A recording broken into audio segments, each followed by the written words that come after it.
The last thing I expected when we pulled onto that desolate stretch of highway was how the world would twist on its axis. The evening started normal enough.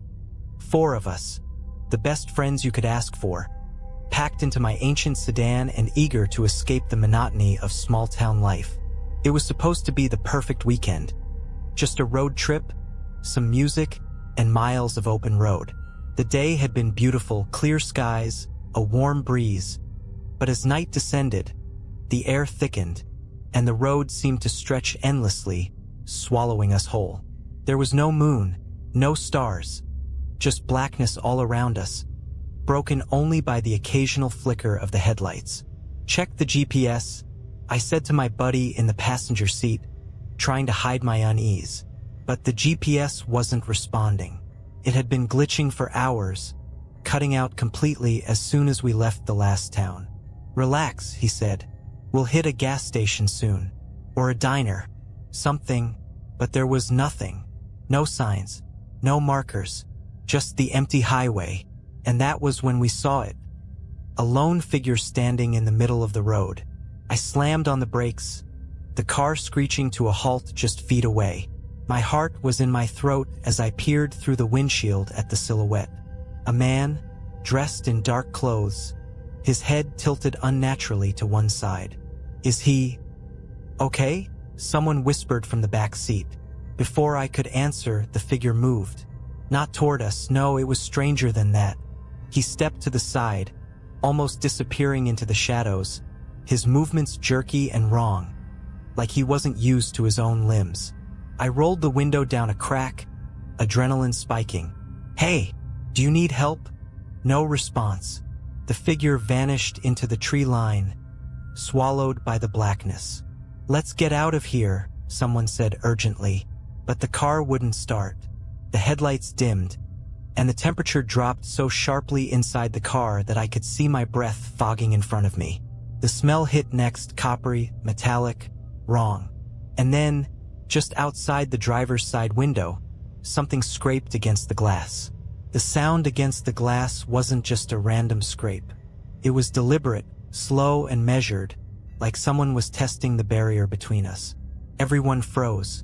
I could feel my heart pounding in my throat as I turned my head toward the window. There was nothing there. "Drive! Now!"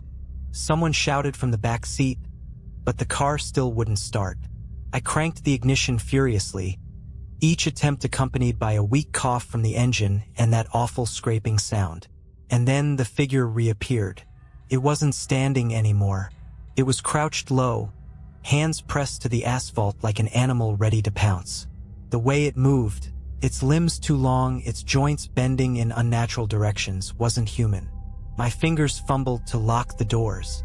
The figure's head tilted back as if sensing my fear, and for the first time, I saw its face. Except, it didn't have a face. Just smooth, featureless skin stretched where its eyes, nose, and mouth should have been. My stomach churned as I realized that it was looking at me, or sensing me, somehow without needing eyes at all. "What the hell is that?" someone whispered, their voice trembling. Before anyone could react, the thing darted forward, slamming its hands against the hood of the car. The entire vehicle shuddered under its weight. It moved with impossible speed, dragging itself across the windshield, leaving long, jagged scratches on the glass. Its head tilted again, unnaturally, as if it were studying us. And then, just as quickly as it had appeared, it was gone. The silence that followed was deafening. No one spoke, too stunned to process what had just happened. My hands were shaking so badly that I could barely grip the steering wheel. I turned the key again. This time, mercifully, the engine roared to life. "Go!" Someone screamed, and I didn't need to be told twice. The tires squealed as I floored it, speeding down the highway like my life depended on it. For a few minutes, it seemed like we were in the clear. But then the headlights flickered and the GPS, still useless, lit up on its own. The screen showed no map, no roads, just static, and a single word, flickering in and out like an old neon sign. "Turn around." "Nope, nope, nope," I muttered, keeping my eyes on the road, but the car began to slow on its own, the engine sputtering like it was being choked. The lights dimmed again, and the road ahead was swallowed by darkness. That was when we saw them, shapes emerging from the shadows on both sides of the road. Dozens of them, figures, all with that same faceless, wrong-bodied appearance, stepping onto the highway as if drawn to the car. They didn't run. They didn't need to. They moved in perfect unison, their jerky steps almost mechanical. The car came to a stop, no matter how hard I pressed on the gas. And we were trapped, surrounded. One of them reached the driver's side window, its hand pressing flat against the glass. Its head tilted, the smooth skin where its face should have been inches from my own. And then it spoke. Not with words. The sound was inside my head. A crackling, distorted noise like a radio stuck between stations. But the message was clear. You don't belong here. The sound in my head was unbearable, like shards of static tearing through my thoughts. I clutched the sides of my head, desperate to block it out, but it was inside me. There was no escaping it. You don't belong here. The figures pressed closer, their hands smearing the windows with dark streaks that weren't blood but something thicker, blacker, as if the night itself was oozing from their touch. The car groaned under the weight of their hands, their jerky movements growing more synchronized, more purposeful. One of them climbed onto the hood, its body folding unnaturally as it peered into the windshield. Then the radio crackled to life. No one had touched it, but the dial spun wildly, jumping through stations before settling on a voice. A woman's voice, calm and hollow. "Turn off your headlights," it said. "What?" I gasped, looking at my friends. "Are you crazy?" The radio hissed, and the voice came again, this time more insistent. "Turn off your headlights. Now!" "I'm not doing that," I yelled, gripping the wheel tighter. But as I said it, the headlights flickered on their own, dimming and then surging back to life. The figures recoiled slightly, their bodies twisting as if in pain. "Do it," one of my friends shouted. "Just do it." Reluctantly, I reached for the switch. My heart pounded as the lights clicked off, plunging us into total darkness. The silence was immediate. The figures stopped moving, frozen in place as though someone had hit pause on their grotesque choreography. My breathing slowed, but my relief was short-lived. The car lurched violently, sliding sideways on the asphalt. We screamed as the vehicle tilted, lifted off its wheels, and slammed back down with a bone-rattling crash. The static on the radio grew louder, the woman's voice whispering unintelligibly now, words dissolving into the crackling hiss. And then the road wasn't a road anymore. The asphalt beneath us seemed to ripple, bending and warping like liquid. The figures had disappeared, but the darkness remained, pressing in from all sides. The only light came from the car's interior, casting eerie shadows that danced on the twisted, shifting ground. "Drive!" someone yelled, but the steering wheel was locked, and the gearshift wouldn't budge. We were stuck. That's when I saw it. In the rearview mirror, a shape massive and indistinct, rising out of the blackness. It wasn't like the figures we'd seen before. This thing was something else entirely. Its form was constantly shifting, a swirling mass of limbs and faces, all melding and breaking apart in an endless cycle of grotesque transformation. It moved closer, and I could feel it. Its weight, its presence bearing down on us. The woman's voice returned, clear and sharp over the static. "Do not look at it." Too late. My eyes were locked on the mirror, unable to tear away from the horrifying spectacle. The faces within the thing seemed to turn toward me, their mouths stretching wide in silent screams. My vision blurred, and a sharp pain shot through my skull, as if something was trying to claw its way into my mind. "Close your eyes," the voice demanded. I squeezed my eyes shut, my hands gripping the wheel so tightly that my knuckles turned white. Around me, I heard my friends sobbing, panicking, but I couldn't open my eyes. I wouldn't. The thing was closer now. I could feel its cold breath on the back of my neck, hear the wet, squelching sound of its body shifting and expanding. "Say it," the voice whispered. "Say what?" I croaked, my voice barely audible. The radio crackled again, and the voice became a chorus, overlapping itself in a distorted harmony. "You don't belong here." I didn't understand, but I repeated the words, my voice trembling. "I don't belong here." The ground beneath the car shifted violently, and I felt a sensation like falling, plummeting through darkness, weightless and disoriented. The chorus grew louder, echoing inside my skull, until it suddenly stopped, and everything went silent. When I opened my eyes, I was no longer in the car. I wasn't anywhere. It was like being suspended in an endless void, a place where the laws of reality no longer applied. My friends were there, or at least I thought they were. Their shapes flickered in and out of focus, like reflections on a rippling surface. I tried to move, but there was no ground beneath me, no sense of direction or gravity. Where are we? Someone's voice echoed, distorted and distant. I don't know, I shouted back, but the sound barely felt like my own. It was swallowed almost immediately by the emptiness. Then, out of the darkness, a faint light appeared. It wasn't warm or inviting. It was cold and sharp, cutting through the void like a razor's edge. The light grew brighter, revealing a shape in the distance. A structure. It looked like a road, but it wasn't one I recognized. It stretched out into the nothingness, its surface made of something black and reflective, like obsidian.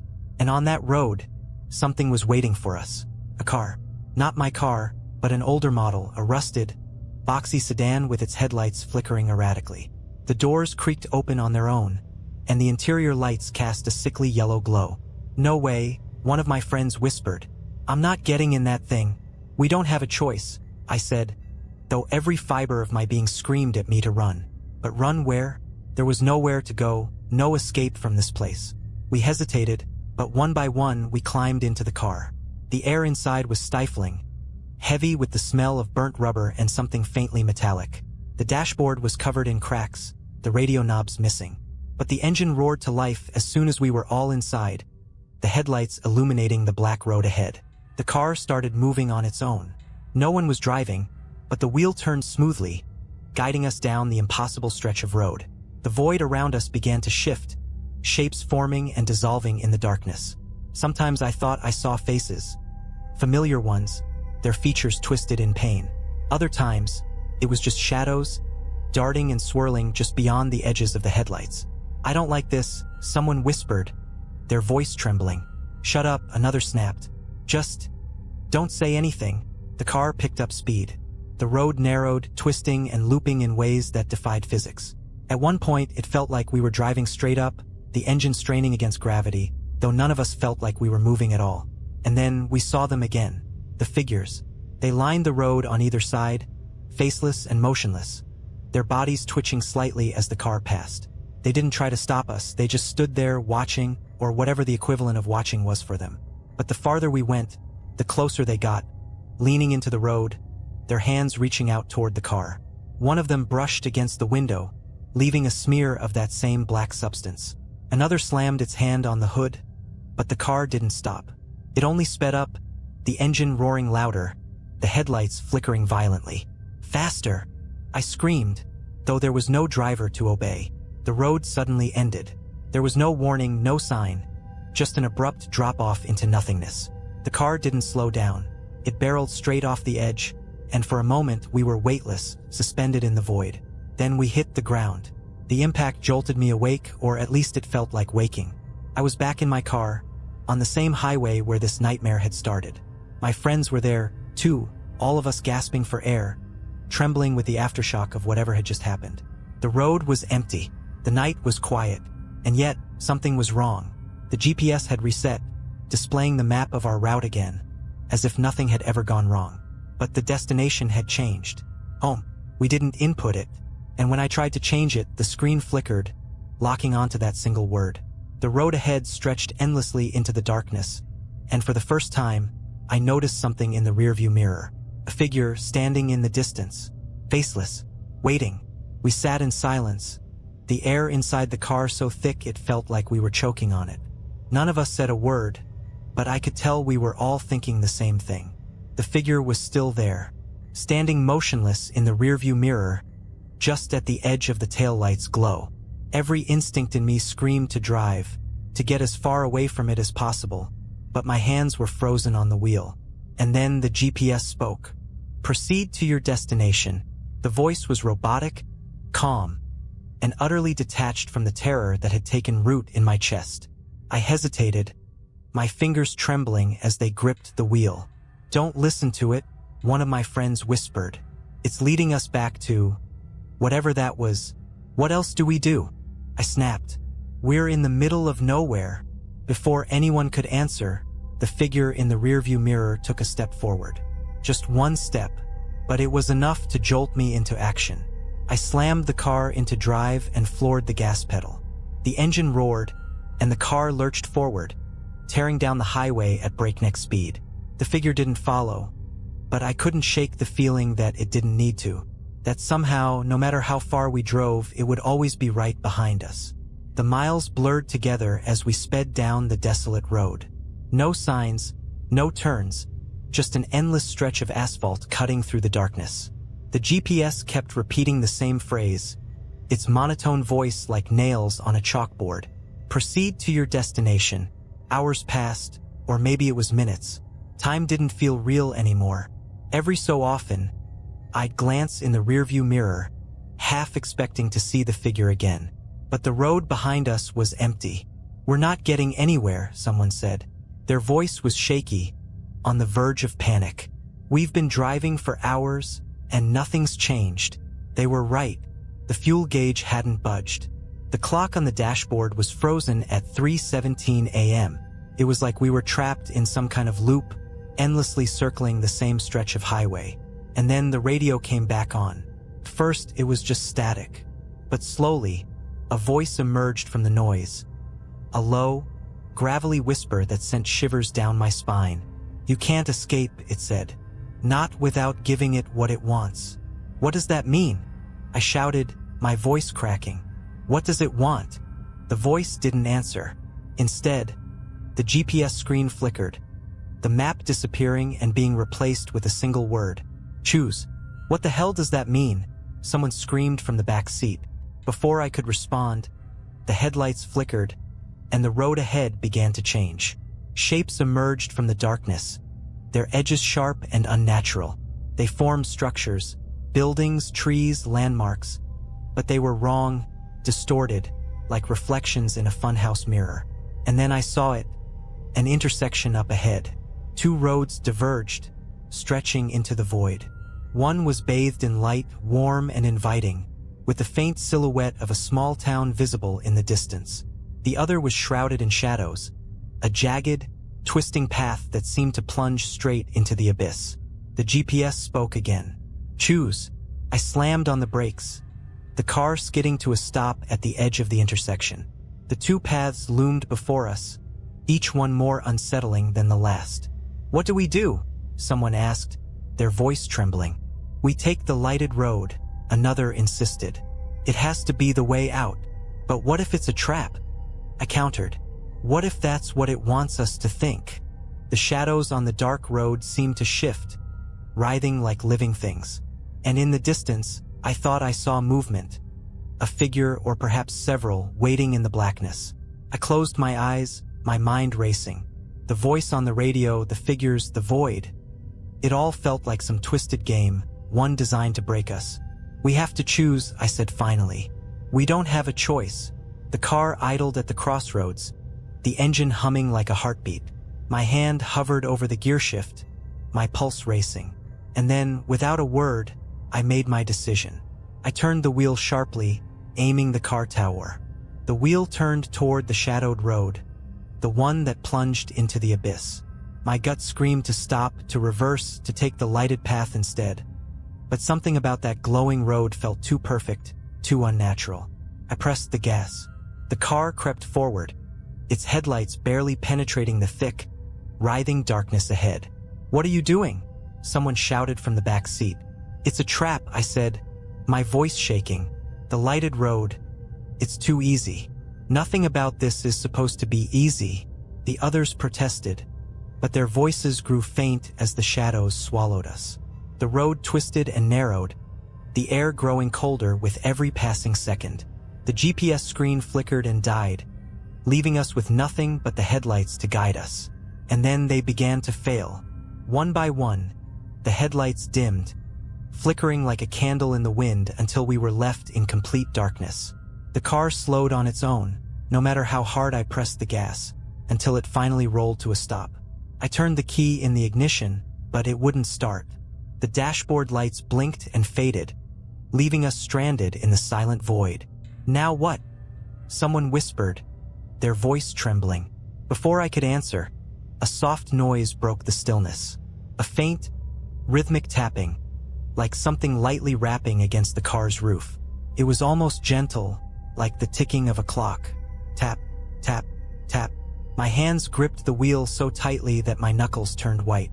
"Don't move," I whispered. "Don't make a sound." The tapping grew louder, more insistent. It moved from the roof to the windows, circling the car like a predator sizing up its prey. The air inside grew heavy, suffocating, and the smell of burnt metal and decay seeped in, making my stomach churn. And then we saw it. A face, or something that resembled one, pressed against the passenger side window. It was pale and featureless, with hollow indents where the eyes and mouth should have been. The skin looked wrong, like stretched leather, and the longer I stared, the more it seemed to shift, the features twisting into something almost human but not quite. The thing tilted its head as if studying us, and then it smiled. Not with a mouth, there wasn't one, but with a crack that split the blank surface of its face, jagged and impossibly wide. Someone screamed, breaking the fragile silence. The thing slammed its hand against the glass, and the car shook violently.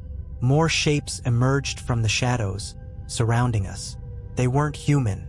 Their forms shifted and stretched, limbs too long, joints bending in ways that defied logic. They pressed against the car, their faces, or what passed for faces, peering in. "Turn the lights back on," someone screamed, but the headlights were dead. The engine wouldn't start. We were trapped. And then the radio crackled to life again. "You chose," the voice said, cold and final. "Now you must face it." The shapes outside began to claw at the car, their fingers leaving deep, black gouges in the metal. The roof buckled under their weight, and the windows began to crack, the glass splintering under the pressure.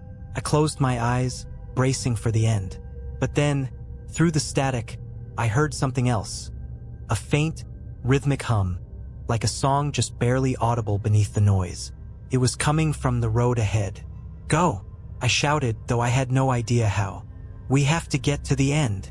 The car lurched forward on its own, the engine roaring back to life as if something had willed it to move.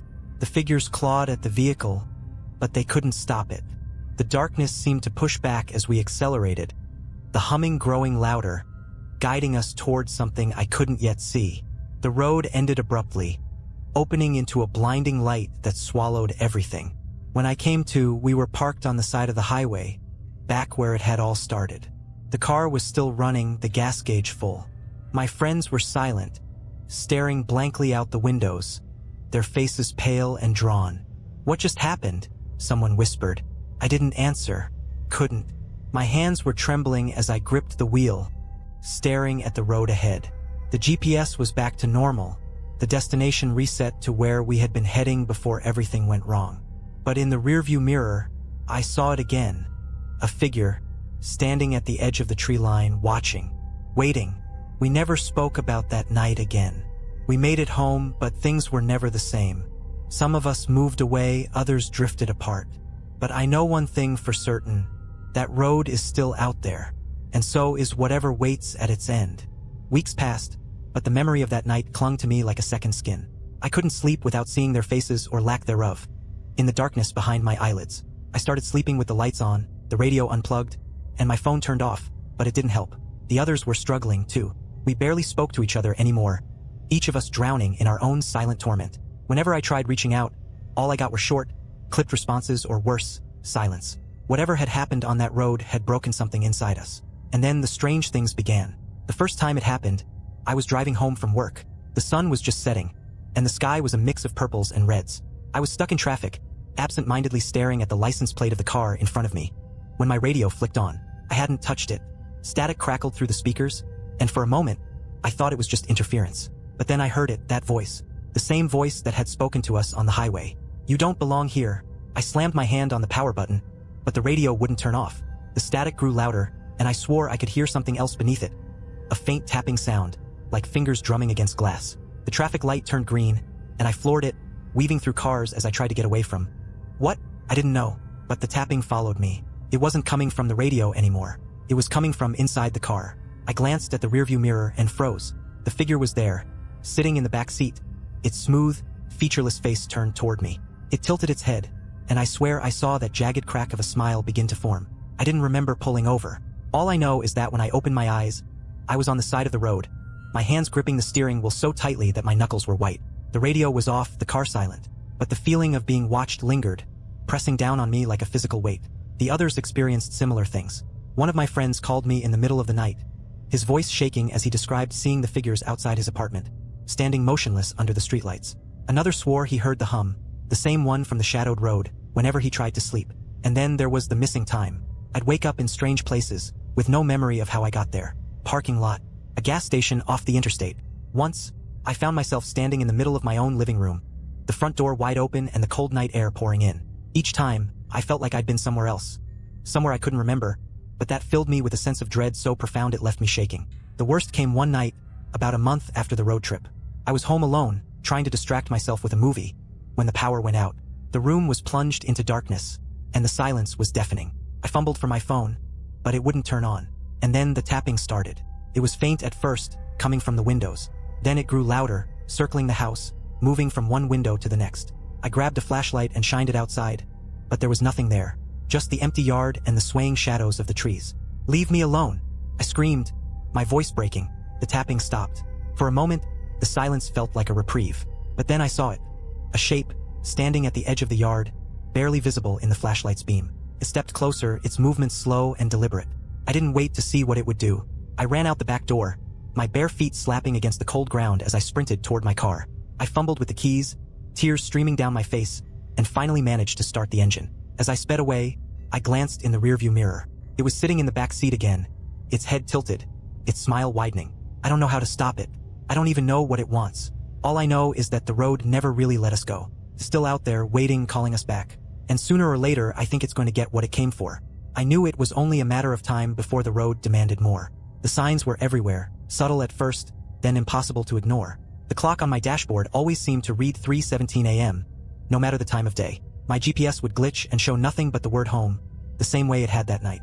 And the figures, they were closer now. At first, I'd only catch glimpses of them.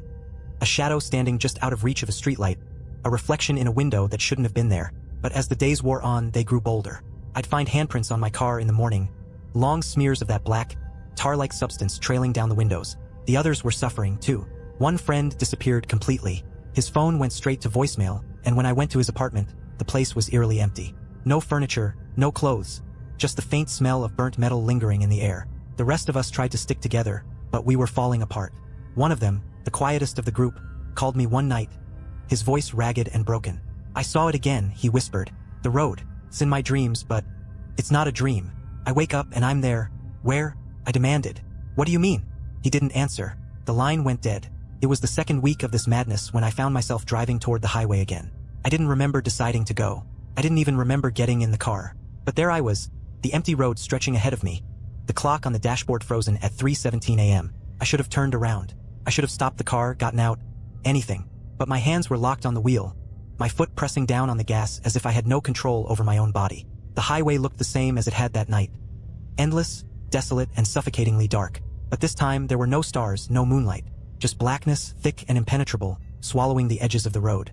The GPS flickered to life, its screen glowing faintly. The word "choose" appeared again, flashing rhythmically, like the beating of a heart. And then the radio crackled. "You're almost there," the voice said. It wasn't robotic this time. It was deeper, colder, almost human, but with an edge that sent shivers down my spine. "Why?" I whispered, not expecting an answer. But the voice responded. "To finish what you started." The road began to twist, curving sharply in ways that defied logic. It felt alive, shifting beneath the tires, leading me somewhere I didn't want to go. And then, in the distance, I saw it, the intersection. The same two roads we'd been forced to choose between that night. This time, there was no debate. The lighted road was gone. Only the shadowed path remained, its surface glistening like wet ink. I tried to stop the car, but the brakes wouldn't respond. The steering wheel turned on its own, guiding me down the dark path. The shapes were there again, lining the road, their faceless forms twitching and jerking as I passed. They didn't touch the car this time. They didn't need to. Their presence alone was enough to make the air feel heavy, suffocating. I couldn't look at them, couldn't let myself acknowledge their existence. But I felt their eyes, or whatever they used to see, burning into me. The hum started again, low and rhythmic, vibrating through the car. It grew louder as I drove, filling my head until I thought it would split open. The road narrowed, the darkness pressing in from all sides. And then, I saw it. The end of the road. It wasn't a destination. It wasn't even a place. It was a void, a swirling mass of shadows and light, pulling everything into its center. The hum became a roar, deafening and relentless, and the figures began to move, closing in from all sides. The car stopped just short of the edge. The engine died, and the headlights flickered one last time before going out completely. I was alone in the dark. The voice returned, this time right in my ear. "Step out." My hands were shaking as I reached for the door handle. I didn't want to obey, but I didn't have a choice. The door creaked open, and I stepped onto the cold, slick surface of the road. The figures surrounded me, their forms shifting and merging, their faceless heads tilting as they watched. The void loomed ahead, pulsating with a sickly light that seemed to reach for me, pulling me closer. And then I understood. This was never about the road. It was about me, about all of us. The road wasn't taking us anywhere. It was taking from us, piece by piece, until there was nothing left. When I woke up, I was back in my driveway. The car was parked neatly, the keys in the ignition. My clothes were damp, and the faint smell of burnt metal lingered in the air. I haven't told anyone what happened that night. I don't think I could, even if I tried. The others are gone now, disappeared one by one, until I'm the only one left. The road hasn't called me back again. Not yet, but I know it's waiting. Life after the road became a game of waiting. The days passed in a haze of routine, but every shadow held a threat, and every quiet moment felt like the calm before a storm. I stopped sleeping altogether, too afraid of what I might see, or where I might wake up. The clock in my house was useless. No matter how often I replaced it, it always stopped at 3:17 a.m. The figures came less frequently, but their absence didn't bring peace. It felt deliberate, like they were giving me space to prepare for something worse. It wasn't until weeks later that I realized the road hadn't just taken my friends. It had taken time itself. I started noticing strange gaps in my memory. A dinner with my father that I couldn't recall scheduling. A coworker asking why I'd skipped a meeting I didn't even know was happening. And the date on my phone. It wasn't adding up. Somehow I'd lost days. But the worst discovery came one cold morning, when I opened my front door to find a package on the step. It was small, wrapped in brown paper, with no return address. My name was scrawled on the top in shaky, uneven handwriting. I should have ignored it. I should have burned it. But curiosity, and something deeper, more primal, compelled me to open it. Inside was a single object, a GPS unit, identical to the one I'd used on the trip. The screen lit up the moment I touched it, the glow casting eerie shadows across my face. And then the word appeared, home. I threw it away, or at least I tried to. The next morning, it was back on my nightstand, the screen still glowing softly. The thing wouldn't turn off, wouldn't break, no matter how hard I smashed it. It was a message, clear and undeniable. The road was calling again. I resisted for as long as I could. Weeks turned into months, and the world around me grew stranger. People I thought I knew no longer recognized me, their faces blank and unfamiliar, like masks I hadn't noticed before. My house didn't feel like mine anymore. Doors creaked open on their own, and the windows showed landscapes that didn't exist. Everywhere I went, I felt the weight of unseen eyes on me. And always, the GPS waited, its screen glowing persistently, unyielding. Then came the night when I stopped running. It was just past midnight when the tapping started again. At first, it was faint, coming from the windows like before. But this time, it grew louder, faster, until it sounded like the walls themselves were alive, trembling under the force. The lights flickered, the air thickened, and the GPS chimed from its spot on the nightstand. The screen had changed. Last chance. I didn't argue. I didn't resist. I grabbed the GPS, got into my car, and let it guide me. The road was waiting for me, just as I remembered it. That suffocating darkness, the endless stretch of asphalt, and the clock frozen at 3:17 a.m. The GPS led me unerringly to the intersection. The same two paths, now both shrouded in shadows. But this time, there was no hesitation. The car moved forward, the road narrowing into a single lane that twisted into the void. The hum started again, low and menacing, growing louder with each passing second. The figures were there, lining the road, their faceless heads turning as I passed. They didn't stop me. They didn't need to. At the end of the road, the void was waiting. It was larger now, more alive, its swirling mass of shadows and light pulsating with a hunger that felt infinite. I stopped the car and stepped out, the ground beneath me slick and cold. The figures closed in, their forms blending with the darkness. And then the voice returned, not from the GPS, but from everywhere, all around me. "You were warned." I fell to my knees, the weight of the voice pressing me down. "What do you want?" I shouted, my voice raw. "Why me?" The void pulsated, and for the first time, I felt its answer. Not in words, but in a surge of emotion so overwhelming it nearly consumed me. It wasn't anger or hatred. It was hunger. The road didn't want me. It wanted my fear, my desperation, my pain. It fed on them, grew stronger with every moment of my suffering. And then I understood the final truth. The road isn't a place. It's a parasite, a predator that exists in the spaces between reality, feeding on those unlucky enough to stumble across it. It doesn't stop until it's drained everything from you. Your time, your memories, your soul. But it doesn't kill. No, that would be too easy. It leaves you alive, hollow, a warning to others. I woke up in my bed, the morning sun streaming through the windows. The GPS was gone, the clock ticking normally for the first time in months. But I wasn't relieved. I knew the truth now. The road wasn't finished with me. It never would be. And one day it will call me back again. Weeks turned into years, but the memory of the road never left me. It lingered like a shadow at the edges of my mind, seeping into every quiet moment. The smell of burnt metal haunted my dreams, and the tapping sound followed me wherever I went.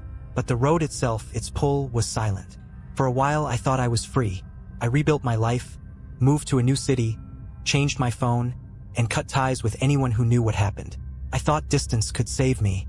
I thought time could bury it. I was wrong. The first sign came one cold autumn night. I was working late, the streets outside my office eerily empty. When I got into my car, I felt it immediately. A shift in the air, the faint hum of something wrong. The GPS lit up on its own. I hadn't used one in years, but there it was, glowing on the dashboard, even though I'd never installed one in this car. Home. I turned it off. I threw it onto the floor. But when I looked up, the road ahead had changed. The familiar streets of my city were gone, replaced by that endless stretch of highway, the one I swore I'd never see again. The clock on the dashboard read 3:17 a.m., and the figures were there, standing in the distance, waiting. This time, I didn't panic. The road had taken so much from me. My friends, my sanity, my life as I knew it. But it hadn't taken everything. Not yet. I gripped the wheel and pressed the gas, speeding toward the figures. They didn't move, didn't flinch, even as the car hurtled toward them. But just as I was about to hit them, they vanished, dissolving into the darkness like smoke. The road stretched on, twisting and narrowing, the hum growing louder. But this time, I didn't stop. I wouldn't let it break me. Hours, maybe days, passed as I drove. Time meant nothing here, the void swallowing every second, every mile. The figures appeared and disappeared, sometimes standing in the middle of the road, sometimes watching from the shadows. But they didn't scare me anymore. And then the road began to change. The asphalt cracked and warped, turning to something soft and pliable, like flesh. The headlights flickered, illuminating strange shapes in the distance. Structures that looked like buildings but weren't, their edges shifting and melting as I approached. The hum became a roar, the air vibrating with its intensity. And then, in the distance, I saw it, the void.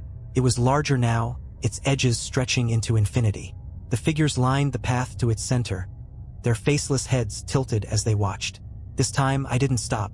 I drove straight into the void. The car was swallowed by the darkness, the roar deafening, the air crushing. And then, everything went silent. When I woke up, I wasn't in my car. I wasn't on the road. I was standing in the middle of my childhood bedroom. Everything was exactly as I remembered it. The faded wallpaper, the old wooden desk, the posters on the walls. But something was wrong. The room was too quiet, too still, as if the air itself was holding its breath. I turned toward the window, and my heart froze. The road was there, stretching into the horizon, the figures waiting at its edges. And then I saw myself. I was standing on the road, behind the wheel of my car, staring back at the house. The version of me on the road looked different, older, worn, hollow. Our eyes met, and I felt something cold and heavy settle in my chest. The other me smiled. I woke up again, this time in my apartment, drenched in sweat. The GPS was gone. The clock read 6 a.m. The world seemed normal, but I know better now. The road isn't just a place.